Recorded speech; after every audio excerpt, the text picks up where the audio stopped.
嗰度寫金英子，金英子啊，咩？即係咩啊？唔知啊，煲湯咯嚇，好靚啊！唔怕醜嘅啫嘛。我哋而家坐喺湖邊嘅一張長凳上邊睇風景。如果而家有杯茶咁，提供手套㗎。咁啊，另外咧個雞咧就已經係搣好晒，哇！下邊咧仲係煮緊啊，保溫咯，成隻咁嚟食啊！係喎 CBD 啊，尋日嚟過啦。係不過晚黑睇唔真啊嘛。係喎，我哋而家就去市場行下，因為通常最尾一日都行下市場嘅。好正啊！我覺得呢一個區域啊，舊區就舊區都可以。係舊區有舊區味道啦。唔係因為佢惠州又有幾個地方，惠來咩大亞灣，呢度係屬於咩區啊？惠州老惠咩江北？江北，反正就係正正式式嘅惠州。咁啊，因為其他啲都係佢管轄噶嘛，呢個區域係最完善嘅。今日啲天氣咧就冇琴日咁好啊，或者講呢度啲天氣咧冇琴日梅州咁好，不過都唔係爭好遠嘅，爭少少嘅啫。睇數字我講，呢個冇乜所謂。係呢個問題唔大嘅。咁嚟到呢度咧，我哋又會見得更多私家車係電車嚟嘅。係呢度咧就一定要有部車，就方便好多。其實邊啲地方可以唔使車咧？廣州、佛山、佛山都可以，因為都有啲地鐵。因為個好密嘅地鐵。係啊，香港咯。香港都可以。因為香港都比較其實深圳都得嘅。深圳係深圳，就係得呢幾個地方唔需要有車嘅啫。咁但係咧呢幾個地方用車成本咧，即係唔係架車啊，係用車成本又相對高啲。最犀利香港唔使講啦嚇，通常都係咁。我哋係上橋，呢個叫惠州大橋。而家呢個時間段個個趕住返工，所以係會比較急，都好正常。惠州大橋唔係東江大橋。嗰度寫東江大橋。唔係喺嗰度寫嘅。我睇導航軟件嘅，唔好理佢啦嚇。但凡有啲河流經過嘅城市都係靚嘅。有河流嗰啲城市。有河流，有湖，有山。有湖有山。係啦。喺廣東省內咧，就我印象中有兩個城市，第一個廣州，第二個就惠州。仲有海，而且惠州個海仲大過廣州嘅好多。又係南北走向嘅，所以好多人都話咧，惠州係好似廣州嘅，即係個地理位置啊，嗰個城市。係嗰種感覺嘅。不過咧就惠州就個湖大啲咯。佢個湖仲靚先，廣州啲湖比較廣州啲湖咧，但係廣州啲湖咧就人工湖居多。係啦。佢係天然嘅。佢就天然嘅，就冇得填嘅。廣州嗰啲就人工做出嚟嘅啫。有湖先係公園嚟㗎。有湖先至係公園。冇湖嘅叫口袋公園。我成日覺得就冇湖就口袋公園。咁同埋琴晚就話，冇乜電雞啊，唔係好意思啊，梗係會有嘅，冇可能冇。廣州咁多。係咁啊，我冇廣州咁多。廣州、深圳嗰啲拍攝。尤其深圳啊。深圳啊，最密。咁我哋嚟到呢度咧，又應該都算舊區啦。咁啊，舊區啊，梗係去市場啦。有新有舊啦，有新有舊，係啦，又似廣州呢一樣，有新亦有舊。其實佢感覺就係似深圳平替咯。冇錯。佛山啊，似廣州平替咁咯。老城區呢度都未算最老啦，但係又肯定唔係新啦，新就係我哋琴晚住嗰度。係啊，其實你話老到廣州嗰種好少有。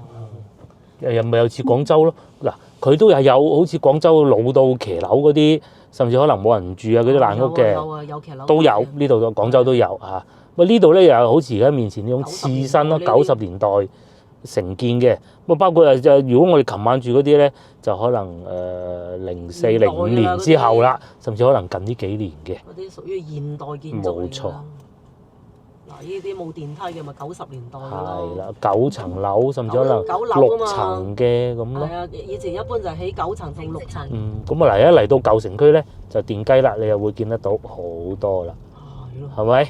喂，新城區咧唔係冇都有，但係就少啲。道路設計靚咯嗰邊。啲樹木又夠多，係咪？呢樣又似廣州啦。其實簡單嘅城市啊，惠州我唔係指大亞灣嗰邊啦，大亞灣以外啊，即係惠城區惠城區可以，惠城區係可以嘅。係。即係如果你話投資啊咩嘢，你就係買惠城區。係啊，大亞灣就唔可以搞啦。大亞灣得閒去嗰度俾200蚊。俾200蚊都唔使。海灘200蚊都唔使啊！200蚊都唔使。即係你就去海就直接去大亞灣啊嗰啲。就左邊係好多嗰啲好有型嗰啲咖啡店啊、西餐店啊，咁梗係唔會而家呢個時間開。我好似嚟過呢度一次，打車翻酒店嘅喺呢度。啊，老城區停車咧就冇咁方便啦。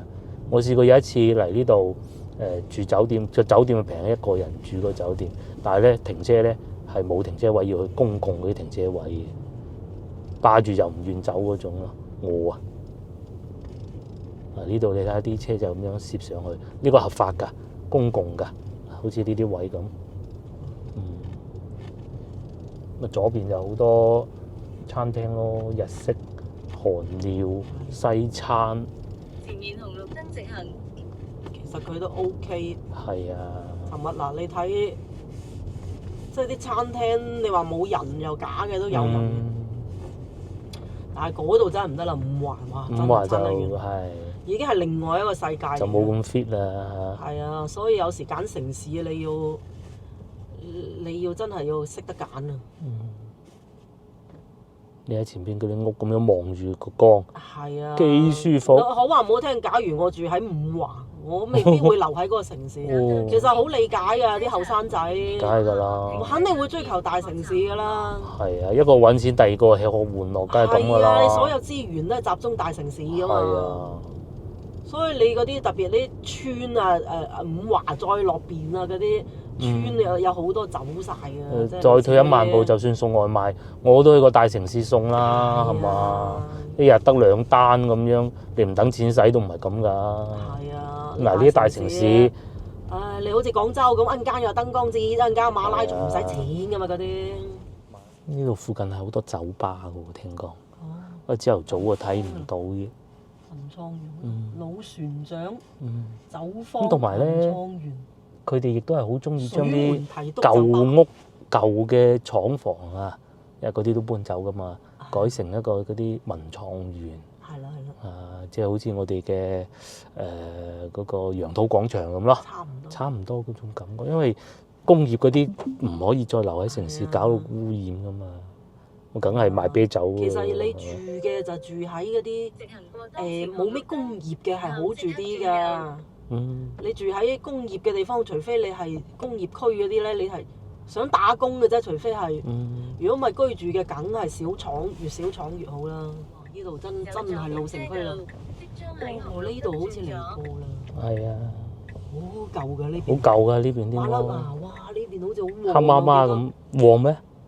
我記得有一次係嚟。係嘛？冇乜印象。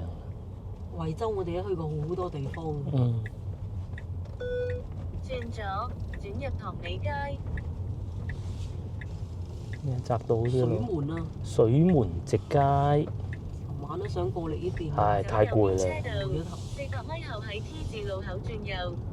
朝頭早有朝頭早。係朝頭早啊，睇得多啲啦。清晰啲。但係朝頭早就冇晒咩酒吧啊、宵夜大排檔啊嗰啲㗎啦。我哋又嚟到停車場啦，好方便。咁我哋打算先去前邊嘅市場行下先。正如先頭我哋喺車上邊講咧，惠城啊，主要我哋講翻惠城區啫，西湖呢度係比較宜居嘅。講下 GDP， 即係講下經濟。咁啊，最好梗係深圳、廣州都係3萬億以上嘅嗰啲巨無霸就不講了。再落嚟。東莞都係唔錯嘅，咁啊，但係咧就東莞係排第4，因為排第3我唔記得咗邊度。排第4係東莞，排第5係惠州啊，即係廣東省啊嚇。咁但係咧，東莞咧就嗰個 GDP 經濟啊，比惠州呢度個體量啊，雖然係高1名，但係咧嗰個數據啊係勁過惠州呢度翻1倍㗎，即係斷層咁樣多咗㗎。但係有個問題係咁樣，如果我要揀一個地方居住，定居，即係揾幾多 GDP 關我鬼事嘅咩？係咪先？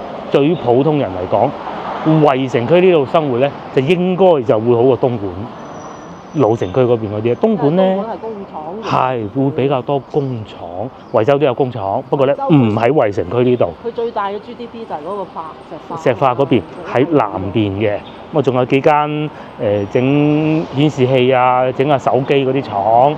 咁啊深圳咧有啲又移咗過嚟呢度，咁啊個個都梗係想做金融業㗎啦，但係唔係咁容易㗎嘛。係有啲都係要計翻落深圳嗰度。廠喺呢度啫嘛，但係佢 GDP 要計落深圳。咁另外咧，仲有一個亮點啊，惠州呢度講縣啊，嗱我哋縣級市啊，嗱我哋之前咪去過五華嘅，因為嗰度比較偏遠，經濟梗係冇咁好啊，實事求是。但係咧，如果講到經濟好，整個廣東省縣級市最好，竟然係羅浮山嗰邊，即係博羅，你真係估唔到啊！應該係比較大嘅，咁啊，所以咧，佢亦都對惠州整個經濟都係有一定幫助咯。咁但係咧，惠州嘅經濟咧就唔似東莞啊或者佛山，佢哋係會比較注重即係，如果用以前嘅話講叫計劃經濟啦，就唔係民營企業比較多，即係啲大廠咁樣嘅。咁啊咁就咁好啦。再數翻20年前啊，差唔多20年前啊。三星嗰個電池咧，其實都喺惠州嘅，咁啊個體量都係好大嘅。嚟到朝頭早，咁啊市民就可以喺西湖邊散下步，咁啊處處都係景，幾好噶。而且呢度咧仲有城軌啊，可以坐翻去番禺噶。已經起好咗啦，地鐵啊，地鐵添啊，係啊，即係嚟到呢度啊，城軌都起好咗啦，仲要地鐵，就即係地鐵。係啊，係廣州嚟到呢度嘅地鐵。我話咁你要去到幾時先有啊？已經整緊啦。即係整緊啦。即係可以坐廣州嘅地鐵。不過就算唔坐廣州地鐵都可以坐城軌嚟㗎啦都唔係好麻煩。而且咧，佢城軌咧一出門口，一出呢度呢個站咧，就係西湖門口嚟㗎啦，好方便嘅。因為廣州啲地鐵要連晒兜，就可以一路坐翻過去番禺嘅廣州南站咁，當然啦就會慢啲咯嚇。呢就係步行街嘅，每一次嚟到呢度，我都回想起當時疫情嘅時候嚟到惠州，所有酒店都唔敢招待我哋，反而就前邊嗰個酒店我哋住咗一晚。係啊，當時佢唔係好統一啊個做法即係大家都唔知道應該係點。佢要求我哋係當地嘅核酸。但係我話我廣州嚟嘅喎，咁佢都聽到，佢係諗咗陣，廣州應該得㗎。我估到佢個心裏邊係咁諗嘅。個個都唔想麻煩。係啦，個個都冇錯。你開人以後嗰個。冇錯。你係傳染晒咁點啊？係。咁啊，大家理解唔同啦。不過就呢個已經過咗去啦。呢度步行街嚟嘅，中山西路。好老實講啊我唔覺得有非常多價值咯。佢因為唔係好多餐廳㗎，朝頭早賣衫更加唔會嚟咧。好老實講真嘅。而西湖門口就值得去啦，就喺嗰度行就入到去西湖啦。我哋係打算去西湖行下。我哋住嗰個酒店而家變咗周六福啦，惠藝啊嘛，就係有賣珠寶樓上啊嘛。係啊，我仲記得其他酒店住過我都唔記得呢間我最記得㗎啦。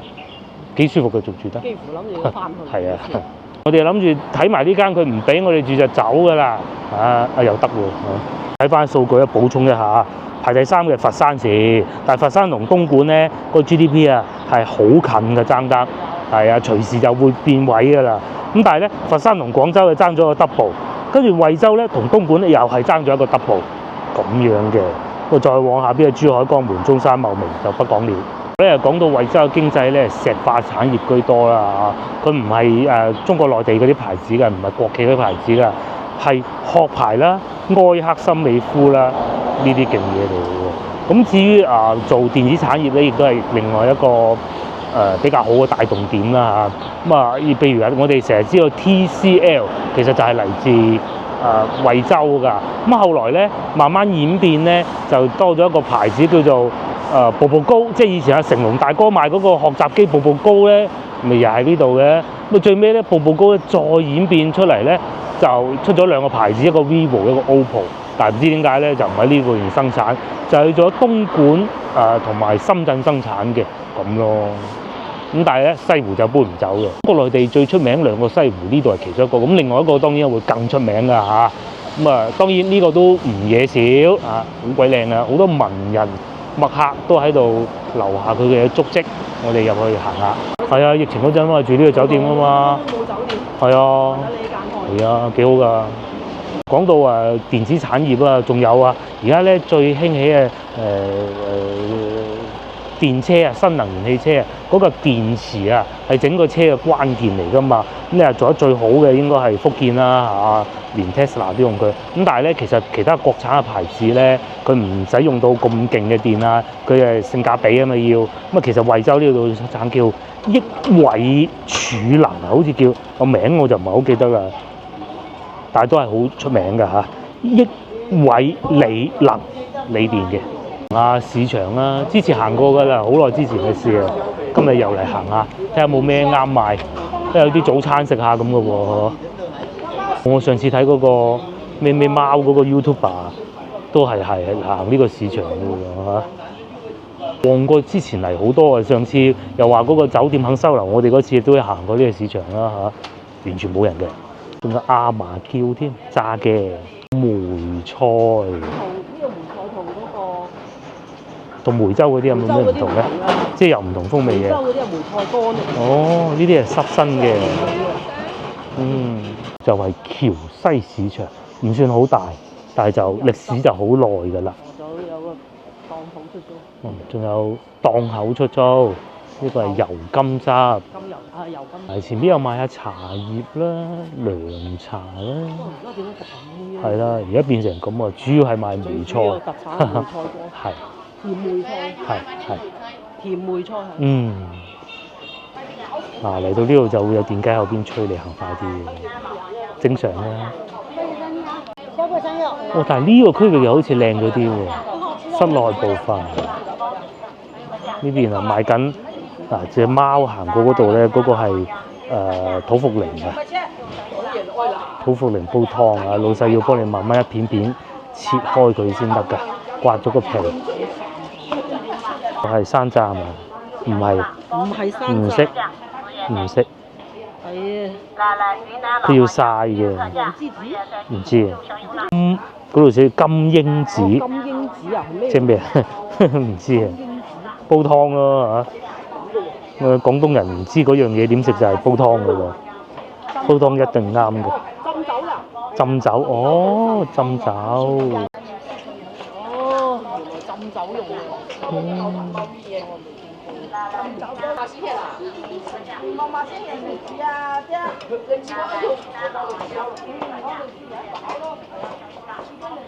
哇，好靚啊！唔怕醜嘅隻貓。好靚。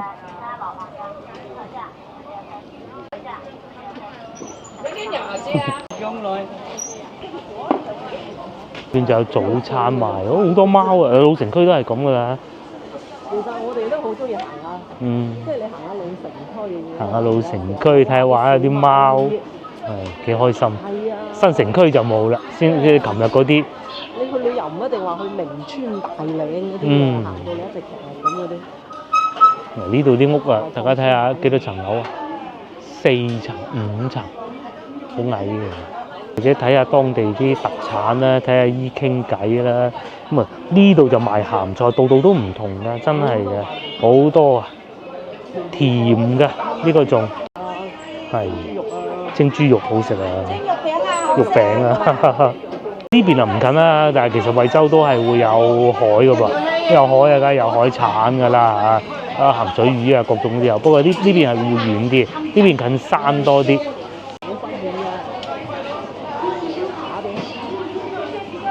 呢邊啲碌柚平啊，呢邊都平㗎，2蚊嘅。我哋嗰日買10蚊2個，不過好似嗰啲靚啲。呢個市場啊，唔係好大嘅，唔係嗰啲行好遠都仲係市場嗰啲，呢個街市。室內部分會少啲。咁前邊就係舊居民屋咯。海珠區冇錯。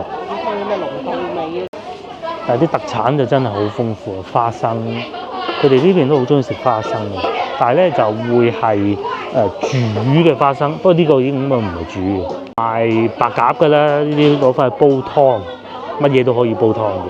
仲有一隻好鬼鼠嘅狗啊，好鬼鼠嘅眼神。你睇上邊嗰屋幾狗？呢啲可能以前啲廠嗰啲屋嚟㗎。哦，救到，但係有防盜網㗎喎。有人住㗎，係又有新又有舊，嗰個反差就真係同廣州好似啊！廣州有幾新都有，哇！嗰啲足啊，其實係啊係，惠州真係好似廣州，地理位置啊，各種啊都係市中心又係做旅遊嘅，就唔做工業嘅。工業咧就好想做新能源，即係唔好大污染嗰啲。係啦。係啊，好似啊，真係又北邊又有山，南邊又有海，但又係南北走向居多。啊！即係污染嗰啲趕出係啊，最好就唔好喺度。其實大城市都係咁啦。係啊，邊個想污染嗰啲喺啊？但係老城區咧又係比較悠哉游哉的生活。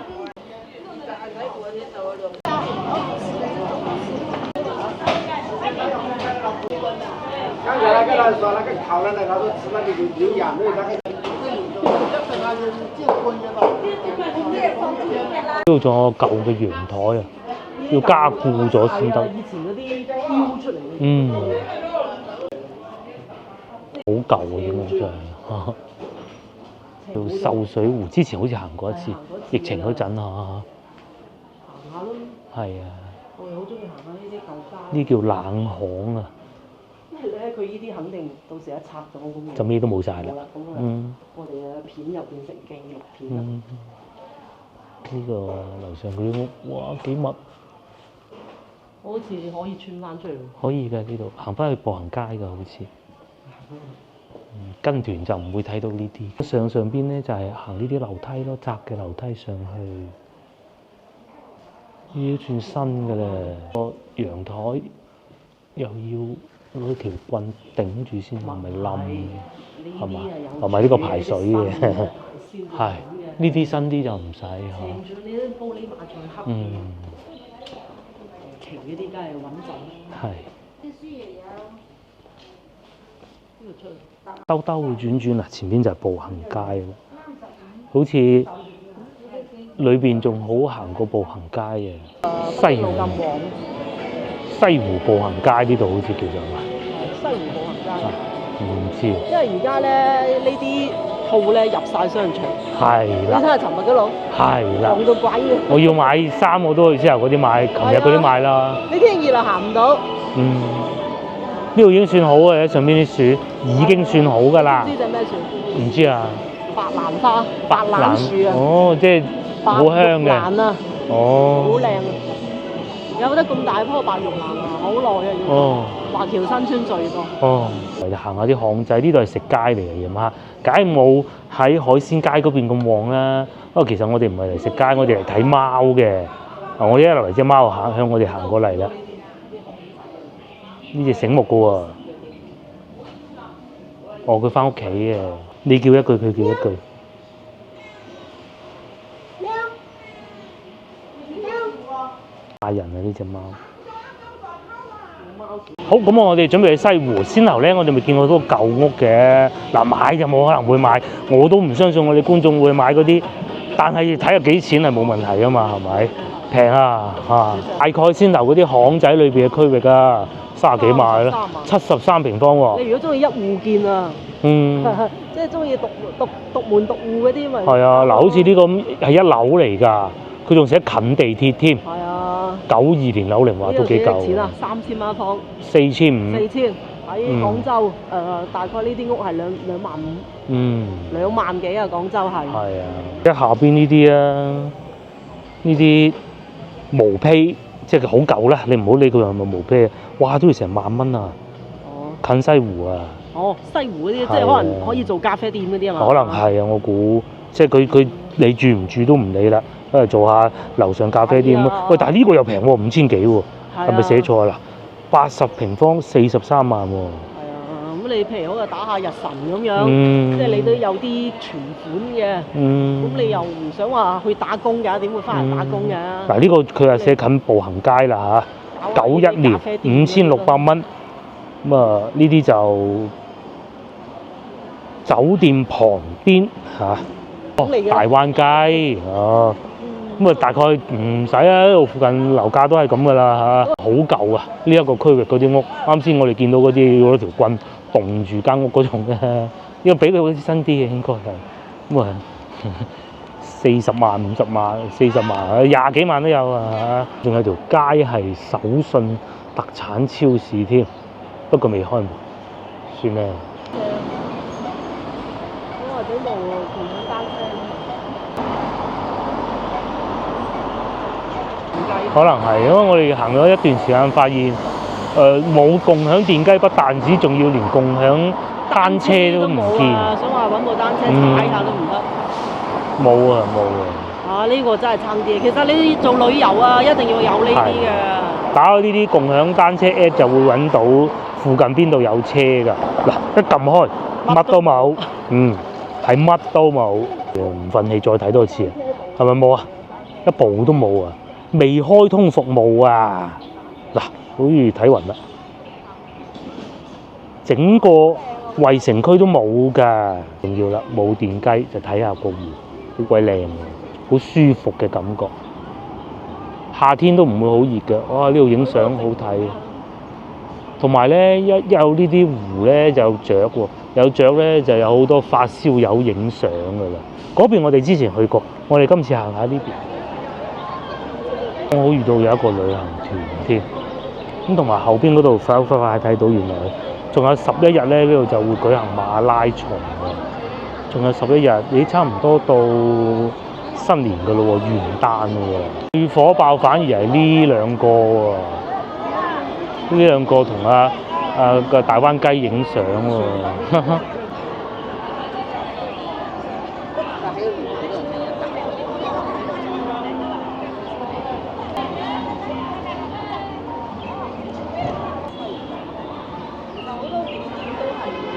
呢度係免費嘅，打埋都幾百。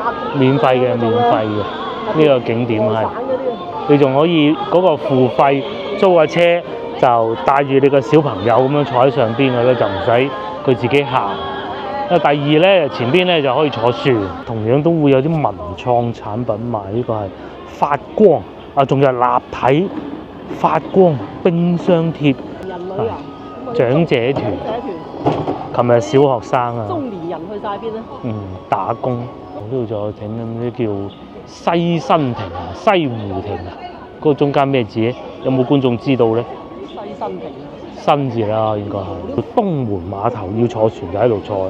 咁如果你願意付費嘅話，其實而且人多咧啊好嘅，我哋坐過一次，10零蚊啦。當時啊個女仲係 BB 嗰陣，幾過癮啊！好快可以去到湖嘅對面咯，唔使行啊嘛。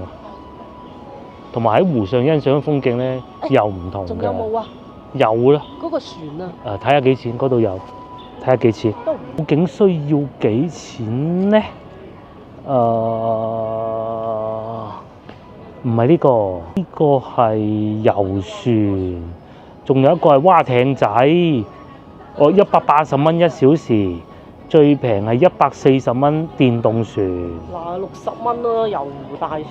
60蚊一，哇！而家貴咗咁多，以前係15咯。係啊，我記得啦。蚊嘅都。仲有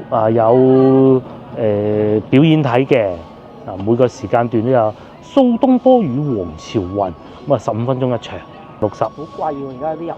但係就嗰個唔係自己划。呢啲係自己划。呢啲4人電動船。180蚊1個鐘。哇，2個鐘咁咪係咯，成200蚊。住晚酒店咁嘅咯喎。係啊。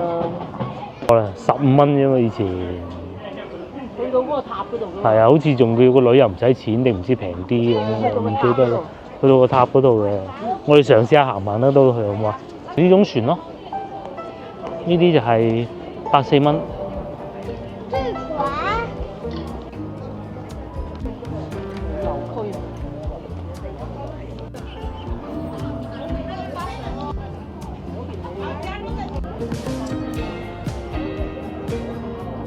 超舒服！我而家坐喺湖邊嘅一張長凳上邊睇風景。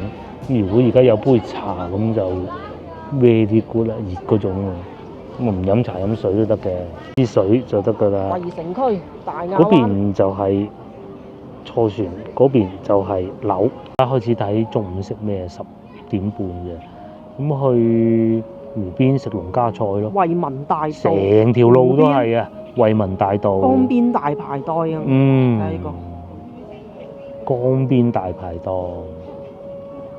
哦，依個唔夠啱先嗰個嚟。牛巷咪之前去過啦，係嘛？啊，係啊，佢冇寫入邊嘅環呢境。依個嗱揾到個啲。我哋咧就揾到呢一個叫做竹魚係啊客家窑雞，唔係啊使走睇啲就係呢幅相啫嘛，係啊，睇啲相啊嘛，嗱係啊，唔使走去羅浮山食啦，羅浮山雖好，係啊，客家窑雞豆腐唔食啦，嗰個食過啦。食唔晒呢餐係啊之後翻廣可以打包㗎啦州又可以呢餐打包嘛，呢個唔食，呢個菜可以叫一個。係窑要雞，個湯，要湯啊，湯要菜。係嗱咁啊，要個湯湯，有個雞咁樣。幾好，嚇，嗯差唔多啦。嗯。幾好，又係呢個都係食雞㗎喂個盤一樣嘅喎，同嗰日係咪客家菜啊嘛？咁啱又有遊船經過面前，呢啲就係60蚊位嗰啲啊？應該唔係吧？唔係咪呢只係啊？ 10蚊，咩10個人10蚊啊！一部船係啊，百幾蚊嗰只啊。百幾蚊，咁你多人冇所謂啊。係多人其實抵嘅，因為我哋得2個真係冇乜必要。兩個包隻船咁啊，百幾蚊，哇玩2個鐘咁啊，360。係啊，咁佢1個鐘嘅啫。一個鐘夠㗎。呢個有人揸船喎，係嘛？有人揸船，自己揸嘅，自己揸，唔使你自己撐咯。係啊，有隻鴨啊，藍色、粉紅色嗰啲就自己開嘅啦，電動嘅。而家電動。電動嘅，而家電動嘅，1個鐘夠㗎啦，不過唔玩啦嚇。幾舒服啊！坐喺個西湖邊，係啊我哋咁樣自由行就有呢個好處，唔使咁急住係啊趕下一個點，跟團就唔得啦，上車開車食咩都係。但係跟團咧，你睇下你跟咩團咯。但係跟團咧就可以去多幾個景點，去景點快咯。自由行咧就通常都少啲。打卡就最好係跟團，係即係你一定要走馬觀花嗰種，去好多景點嘅，係最好係跟團。嗱，好似我哋而家咁諗住坐喺個西湖邊，咁你梗係唔得啦。導遊都走咗入去裏邊睇啊。其實我哋原先都諗住入去睇，不過經過多方考慮，等啲裏邊太多人啦，都係唔入去啦。一算啦，團有一團，坐翻喺個湖邊曬太陽，幾舒服。係。就係爭一杯茶，喂，有冇湖邊咖啡啊？整杯。冇啊！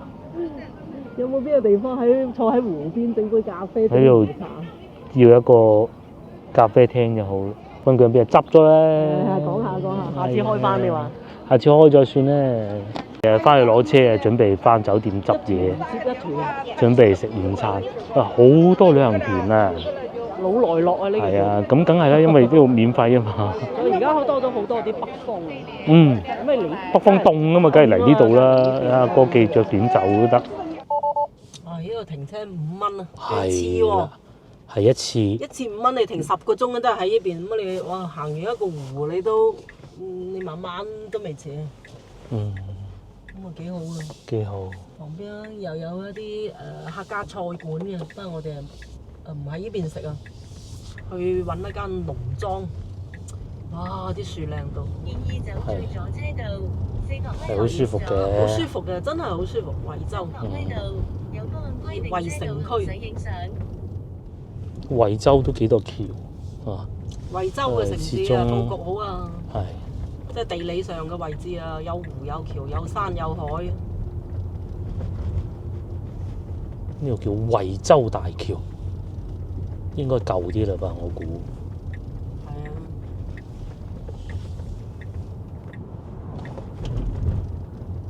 又過返去新城區。當前道路繼續直行900米。咁其實好快喎，原來返去我哋酒店只需要仲要4分鐘就到啦。咁我哋而家先去充個電先，其實唔塞車好爽嘅。琴晚咁樣，如果即係唔塞車啊嚇，哇！琴晚睇見呢條路塞到，我哋食完飯都仲喺度塞緊。放工啦。但係嗱，依家就4分鐘就到，講咗冇幾個句就到啦。佢公交都幾多，因為冇共享電雞又冇共享單車，唯一嘅公共交通就係公交。係。咁啊，仲有的士啊，網約車嗰啲咯。嗯。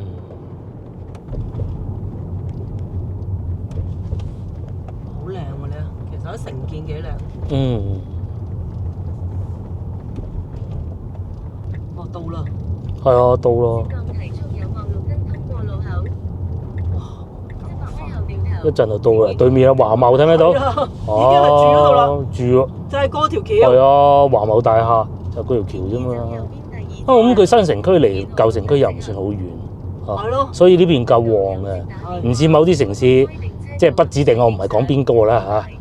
其實係好遠。嗰啲叫開發區。係開發區嘅真係。唔係叫新城區。冇錯冇錯。我哋天河同越秀嘅前排係。我哋而家咧就去特斯拉充個電啊！呢度咧充電係貴嘅。特斯拉因為我買咗啲券咧，其實蚊4都唔平。但係咧樓下邊呢度咧有充電樁咧，1.9啊，1.8啊，咁啊都係特斯拉好過啦嚇。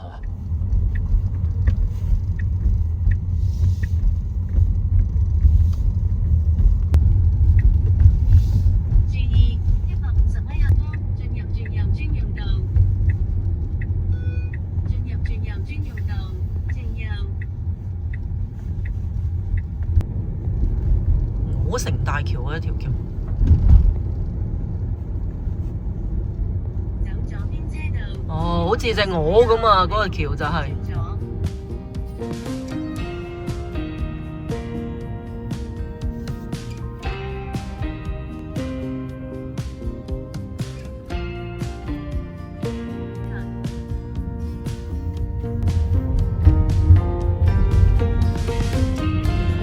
我哋又嚟到食午餐嘅地方啦，呢度叫做竹苑農家飯店。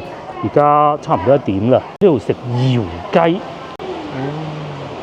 我哋又揾到座位啦，哇！好火爆啊，要搭台啊，哇！即係我哋呢度就冇人搭台，未有人搭台住，搭咗張大台。不過咧，而家1點啊，應該再嚟嘅客人應該都唔會太多嘅，坐翻室內好啲。客家窯雞88蚊一隻，應該食呢個啊，豉汁鴨嘴魚呢個都係想食嘅。咁啊豆腐就唔食啦。啊，同另外咧，如果係食得落咧，呢個身體負擔唔怕嘅咧，可以食下鹹蛋黃五花肉，哇，夠晒 heavy 嘅。炒鳳冠都有喎，不過我哋都唔食啦。仲有客家菜，咁啊羊肉煲，哇，好多都沽清喎，快啲落單先啊！睇嚟要已經落好單啦，因為點解咧？擔心冇嗰個窯雞啊，好多種都冇啊，所以啊落咗單先同大家讀餐牌啊嚇。主要都係客家菜為主啊，好多都冇晒啊，鵝掌嘅。同埋呢邊係喜歡食清蒸蓮藕丸啊，可能有少少似琴日我哋喺嗰度食嗰啲，應該係啊嚇。客家炒筍絲啊，薯絲 OK。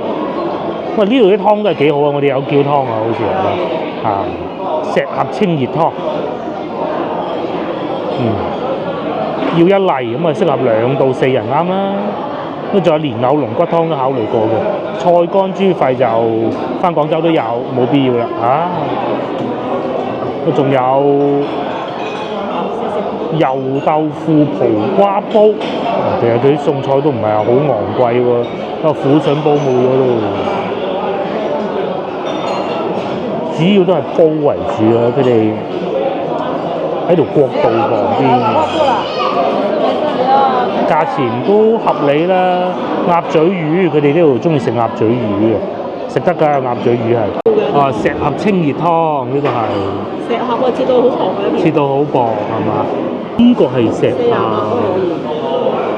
仲有果嗰個係嘛？8蚊咁大煲，一人起碼2碗啊，坐底。但唔敢飲咁多啊，上高速4人份量㗎。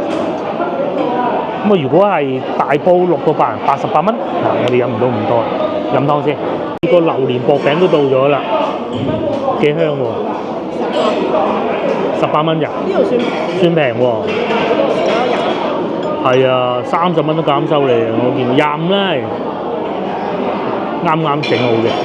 啲火爆喎，門口停滿車嘅喎嚇。係，你睇見門口停滿車就知啊！哇，好熱啊！等等先。呢邊都好多深圳車，好多深圳人嚟呢邊揾食啊，又或者喺呢邊去深圳揾食，又或者喺度居住係嘛？哦，咁啊係。惠州咧係位於深圳嘅東邊，係啦。咁如果開車翻去深圳或者深圳嘅東邊嗰個區域咧，其實好快嘅。呢個我曾經去過大梅沙8號奧特萊斯嗰個停車嗰度咧，度假村嗰度咧，咁揸車1小時15分㗎咋，又唔係話好遠嘅喎。話大膽啲，同嗰深圳啲客人喺嗰邊，深圳冇嘢食嘅，我哋同你去惠州食，就算嚟呢度都唔係話唔得啦嚇。呢度已經好近惠城嗰度，個零鐘頭車係嘛？其實大灣區嘅生活圈㗎，你開車1個鐘頭、2個鐘頭，你就去到嘅，得嘅。好味呢個，都幾好食。其實好香脆。都話啦，城市越大食嘢越平。真係。唔係話城市越大咧，食嘢就越平。嗱，我哋去第一餐都好食，真好食，但係佢真貴。但係68蚊炒牛肉。68蚊炒牛肉真貴，好食㗎嚇。係啊。好似呢度咁88蚊一隻窯雞。點解？即係窯雞仲要煮好耐㗎，你知唔知啊？佢唔係淨係揾隻雞翻嚟煮啊！嗰日68蚊客家度啊，半隻雞都好細隻嘅。係。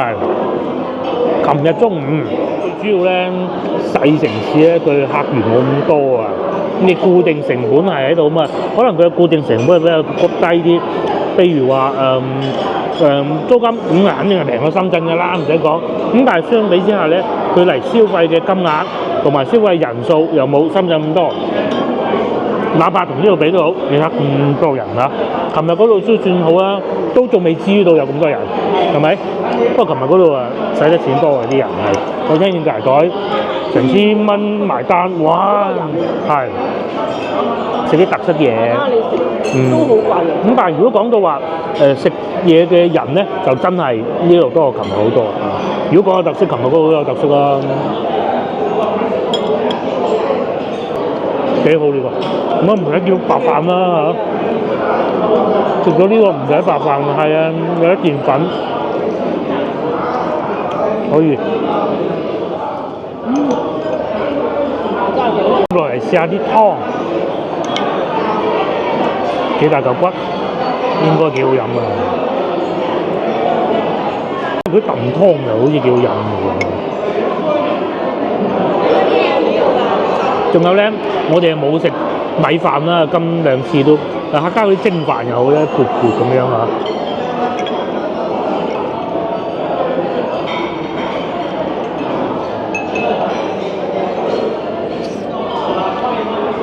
骨已經俾我食咗，繼續飲湯。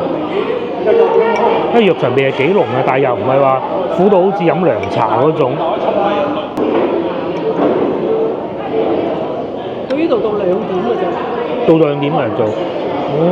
走晒啊！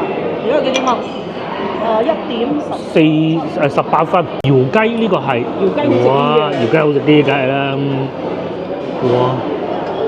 啲湯汁浸住嘅，邊咧就同琴日嗰個煲一樣嘅。諗住落浮山食雞嘅啦。算太遠。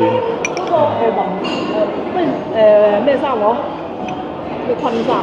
南昆山又有，又有羅浮山都有。羅浮山。咁因為最主要琴日咧太攰啦，所以今日我哋見我哋都冇乜去哋其他地方。琴日開車不但止，仲要又上山咧，哎呀！所以今日都係休閒生活、休閒旅遊啊！呢啲先就係旅遊嚟嘅，唔使講景點嘅。唔使講。1、2個夠嘅。我哋喜歡咁樣。你呢度仲提供手套㗎，咁啊另外咧個雞咧就已經係搣好晒，哇！下邊咧仲係煮緊啊保溫咯，成隻咁嚟食啊！食完呢就飽㗎咯喎。抵食啊！抵食啊！88蚊。係啊，一整隻啊嘛。捉一隻雞啊！下邊呢度仲有啲搣開咗，佢係搣開晒嘅。哇！我食呢啲咧，呢個攞起身都覺得好嫩。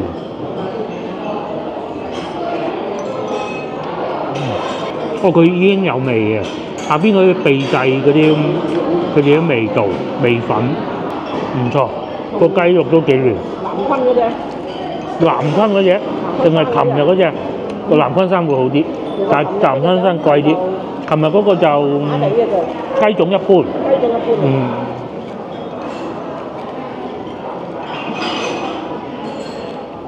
食雞翼，我中意佢呢度燶燶地，幾好㗎。有雞髀。兩隻大雞髀。係啊，雞胸肉。都唔會好鞋啊雞胸肉，因為佢下邊啲味道夠啊。跟住梗係要手套啊，呢啲攞手食最好食。先賺佢一個月。個雞肉好食，佢裏邊嗰啲肉係好滑㗎，啲味道咧都入得到去，但係又唔好鹹喎。嚟到呢度個個都係食呢個㗎嗬。必點啊一個。其實鴨嘴魚都係。好滑嘅呢個。惠州就瑤雞啊，老婆教咗我，嗰邊係鹹雞。同埋咧，東呢邊係養雞鵝鴨好好啊。哇，好正！東莞好多嗰啲燒鵝瀨粉嘅燒鵝咧，都係呢邊供貨嘅。好香。好香啊，係嘛？好正，好入味。冇介紹錯咧。你整碗飯啊，唔係喎，係佢介紹嚟食嘅喎，佢揾嘅呢間嘢。呢度下邊咧，呢啲啊燶燶地啲位超好食。焗㗎。個雞皮焗出嚟嘅。但係有時候我哋食到有啲窯雞咧，佢係會啲骨都爛啊，嗰啲咧就過咗火。明顯啊，炒過度啊。炒到雞啲骨係硬嘅。試下呢嚿，呢啲係我食啦，有骨啊嘛，同埋隻雞都幾大喎，唔係嗰啲細細隻嗰啲雞仔啊，有㗎，但係大得嚟咧又唔會話好韌喎啲肉，燒春雞，嗰啲叫燒春雞冇錯，骨邊嗰啲肉 ，OK 啊。好多長者團啊！今朝我哋見到長者團未必嚟到呢度食啊。呢度唔會。旅行團係嚟唔到啲㗎。嗱，旅行團就唔會嚟呢啲食啊！呢啲一定要自己揸車嚟，呢度接駁唔到旅行團，即係可能一張台面上得，但係如果好似今朝咁4-5台車冇可能嘅。4-5台車冇可能。你一係都唔夠接駁。所以旅行團最好就係酒店。非常好，好味。呢啲就叫骨都有。接嚟同老婆分享呢個雞髀，呢嚿啊最好食嘅，成隻雞我認為啊，呢一嚿啊，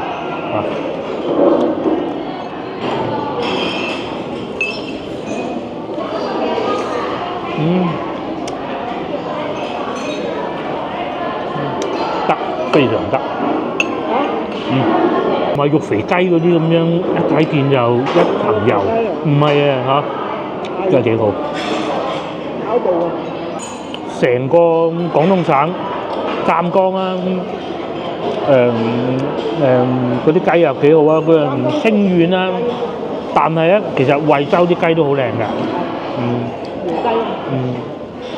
但係惠州我哋試過有一度旅遊區。昆橋嗰度，哇！隻雞門嘅。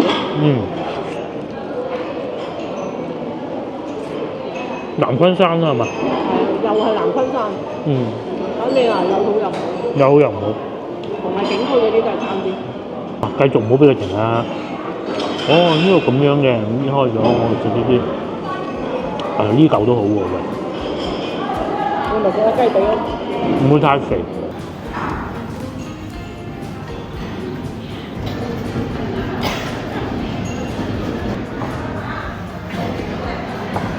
最終埋單159蚊，咁係有打包帶走嘅，幾好啊！湯48，雞88，榴蓮薄餅18，OK 啊！而家差唔多2點啦，其實都仲有客人㗎嚇。大家食得好開心，個地方都執乾淨晒。不過呢度如果你過嚟食嘢咧，就早啲咁多嚇，即係時間就翻啱啱咯，因為佢哋2點鐘收工。姚雞世家，竹園姚雞世家。